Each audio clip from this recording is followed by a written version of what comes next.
Hi guys, welcome back to a new episode of Apps Academy. Today in this video, I'm going to show you how you can reset your passcode of your Frollo's account. Keep watching the video till the end. To reset your passcode on Frollo, firstly go ahead and launch open your Frollo application. Tap on Reset Passcode option. In order to reset your passcode, you'll need to log in to your Frollo's account using your email address and password.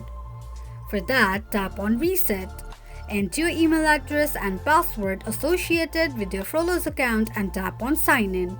On the next page, click on Set Passcode option.